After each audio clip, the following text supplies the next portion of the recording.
नमस्कार मित्रों, चंद्रयान 3 के साथ भारत ने वो कर दिखाया है जो अभी तक कोई देश नहीं कर सका। चांद के साउथ पोल पर लैंड करना। इसरो की इस सफलता को हमारे पूरे देश ने सेलिब्रेट किया। लेकिन क्या आप जानते हैं कि प्रज्ञान रोवर ने इस मिशन के दौरान चांद पर ऑक्सीजन और सल्फर की खोज करी। बहुत कम लोगों ने इसकी बात करी है कि चंद्रयान 3 के एक्सपेरिमेंट के दौरान क्या क्या नई चीजें सामने आई हैं। लेकिन ये डिस्कवरी सही में बहुत दिलचस्प है। आइए जानते हैं और समझते हैं आज के इस वीडियो में।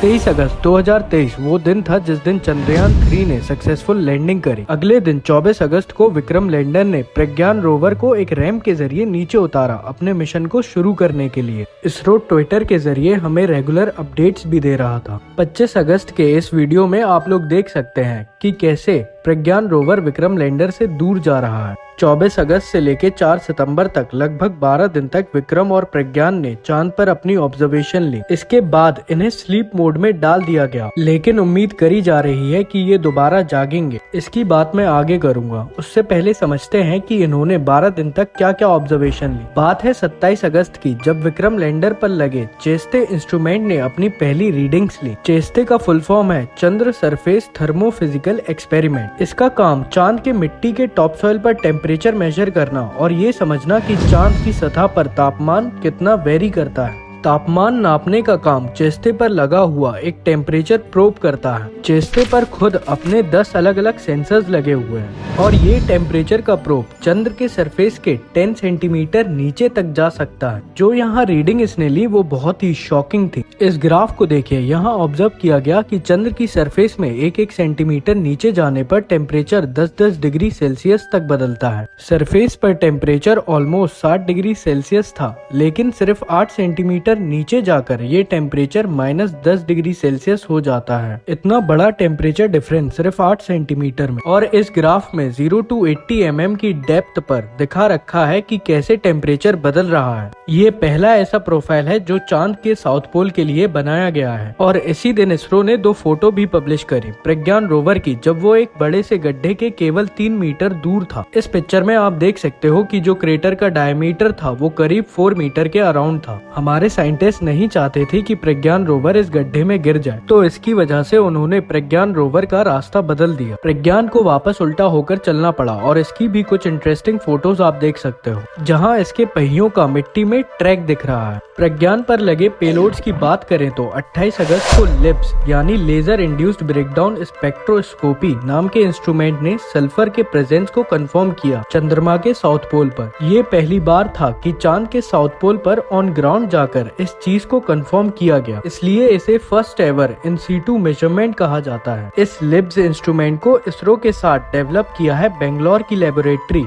फॉर इलेक्ट्रो ऑप्टिक सिस्टम ने। इसका काम है चांद पर मौजूद मिट्टी और पत्थर का कंपोजिशन एनालाइज करना, और जिस तरीके से ये काम करता है वो भी बड़ा इंटरेस्टिंग है। ये हाई एनर्जी लेजर पल्सेस का इस्तेमाल करता है, यानी कि एक लेजर डाली जाती है चांद की मिट्टी पर जिसका तापमान बहुत ज्यादा हाई होता है। चांद पर मौजूद मिट्टी के एक छोटे से एरिया में इस लेजर को टारगेट किया जाता है। वहाँ मिट्टी इस हाई टेम्परेचर की वजह से प्लाज्मा में कन्वर्ट हो जाती है। अब प्लाज्मा क्या होता है, इसे जरूर आपने अपने स्कूल में पढ़ा होगा। जैसा कि हम जानते हैं 4 स्टेजेस ऑफ मैटर होती हैं, सॉलिड, लिक्विड, गैस, और गैस के बाद प्लाज्मा आता है। जब गैस को और भी ज्यादा हाई टेम्परेचर में डालो तो वो प्लाज्मा में कन्वर्ट हो जाती है और प्लाज्मा से रोशनी निकलती है। अब ये जो रोशनी है, इसके बारे में खास बात ये है कि अलग अलग एलिमेंट अलग अलग वेवलेंथ की लाइट प्रोड्यूस करते हैं, और हमारा जो इंस्ट्रूमेंट है यहाँ पर वो इन अलग अलग वेवलेंथ की लाइट को मेजर करता है और इसके बेस पर बता पाता है कि कौन सा एलिमेंट वहाँ पर मौजूद है। और यहीं से ये नाम आया है लेजर इंड्यूस्ड ब्रेकडाउन। लेजर के जरिए हमने ब्रेकडाउन किया वहाँ पत्थरों का, उन्हें प्लाज्मा में कन्वर्ट किया और उनसे निकलने वाली वेवलेंथ को हमने स्पेक्ट्रोस्कोपी की मदद से मेजर किया, इसलिए ये हो गई लेजर इंड्यूस्ड ब्रेकडाउन स्पेक्ट्रोस्कोपी। अब जरा इस ग्राफ को देखिए, इसमें दिखा रखा है कि स्पेक्ट्रोस्कोपी के दौरान कौन कौन सी वेवलेंथ प्रोड्यूस हुई है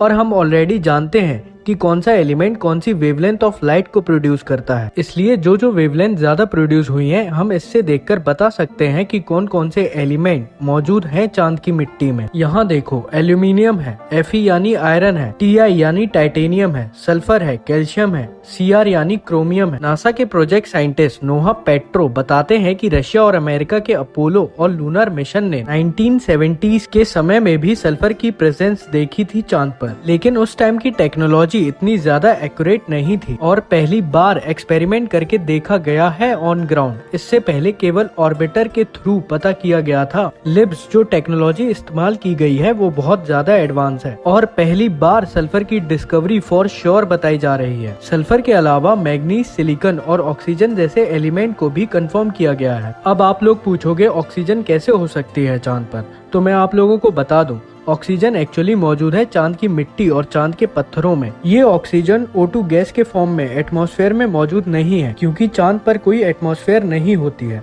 बल्कि चांद के पत्थरों में ऑक्सीजन अलग अलग एलिमेंट्स के साथ बॉन्ड्स के फॉर्म में मौजूद है, जैसे कि सिलिकेट मिनरल हो गई, जो सिलिकेट और ऑक्सीजन की बॉन्डिंग से बनती है। और ये बहुत ही अच्छी खबर है, क्योंकि इसी ऑक्सीजन को एक्सट्रैक्ट करके इस्तेमाल किया जा सकता है एस्ट्रोनॉट्स के थ्रू, अगर चांद पर कोई भविष्य में परमानेंट बेस बना। और इसी साल के ये 25 अप्रैल वाले इस आर्टिकल को देखिए, नासा ऑलरेडी इस ऑक्सीजन एक्सट्रैक्टिंग टेक्नोलॉजी में सक्सेसफुल हो चुका है। और ये ऑक्सीजन की मात्रा इतनी ज्यादा है चांद की मिट्टी में कि बताया जाता है कि मून की टॉप सॉइल में ही इतनी ज्यादा ऑक्सीजन है कि 8 बिलियन लोग एक साल तक जिंदा रह सकते हैं। अब लिब्स से मिलता जुलता एक और पेलोड है प्रज्ञान पर, alpha particle x ray spectrometer, short में बोले तो APXS। ये चांद की जनरल सरफेस को स्टडी करेगा, मगर दोनों के काम करने का तरीका बिल्कुल अलग है। जहां लिब्स लेजर पल्सेस का इस्तेमाल करता है, वहीं APXS रेडियो एक्टिव मटेरियल का इस्तेमाल करता है। APXS अल्फा पार्टिकल और एक्सरेज डालता है सरफेस पर। Alpha particle radio active decay के द्वारा एमिट होते हैं, जिसका मतलब है APXS में एक छोटा सा रेडियो एक्टिव सोर्स हमेशा रहता है।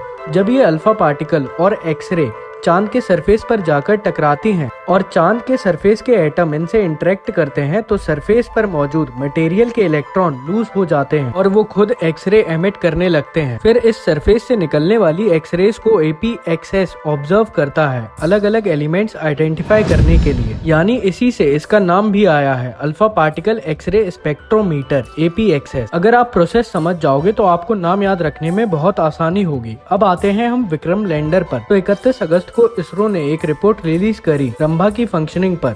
रंभा विक्रम पर लगा एक इंस्ट्रूमेंट है, इसका मतलब radio anatomy of moon bound hyper sensitive ionosphere and atmosphere. Libs की तरह इसका काम भी प्लाज्मा को एनालाइज करना है, लेकिन ये खुद से कोई लेजर नहीं डालता है। ये केवल चांद की सतह पर पहले से मौजूद प्लाज्मा को स्टडी करता है।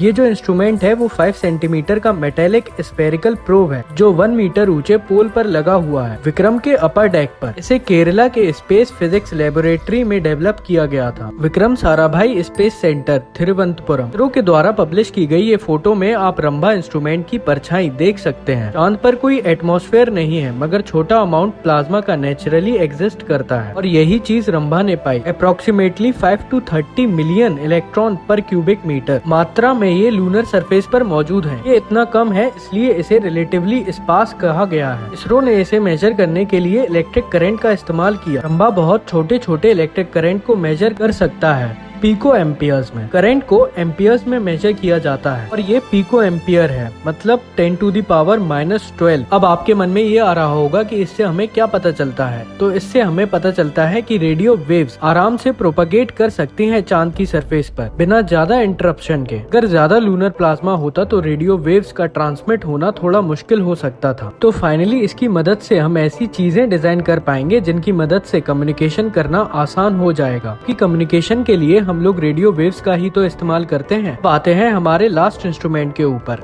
इल्सा। और इस इंस्ट्रूमेंट का फुल फॉर्म है instrument for lunar seismic activity. जैसे कि इसके नाम से ही आप लोगों को पता चल जाएगा कि ये मून पर होने वाले भूकंप को स्टडी करेगा, ताकि जब भविष्य में परमानेंट कॉलोनी बनाए तो हमें पता चल सके कि सेटलमेंट कितनी देर तक चल पाएगा और कहाँ सेटलमेंट बसाना ज्यादा सही रहेगा। तो इसरो ने इन्हें स्लीप मोड में डालने से पहले विक्रम लैंडर को थोड़ा आगे शिफ्ट करा है और इसरो का कहना है कि इनकी जागने की उम्मीद भी है, मगर फिर भी अगर ये किसी भी वजह से नहीं जागे तो ये चांद पर एक सिंबल के तौर पर रह जाएंगे भारत के लिए। चलिए आज के लिए बस इतना ही, मिलते हैं आप लोगों को नेक्स्ट वीडियो में एक नए इन्फॉर्मेटिव टॉपिक के साथ। तो अगर आप लोगों ने मेरा चैनल या पेज विजिट नहीं करा है तो मैं ऐसी ही इन्फॉर्मेटिव वीडियोस बनाता हूँ स्पेस के ऊपर, तो आप लोग जरूर विजिट करिएगा। उम्मीद है आप लोगों को मेरे जो इंटरेस्टिंग टॉपिक्स हैं वो समझ में आ रहे होंगे, तो प्लीज इस जर्नी में मेरा साथ दें। Till then keep observing.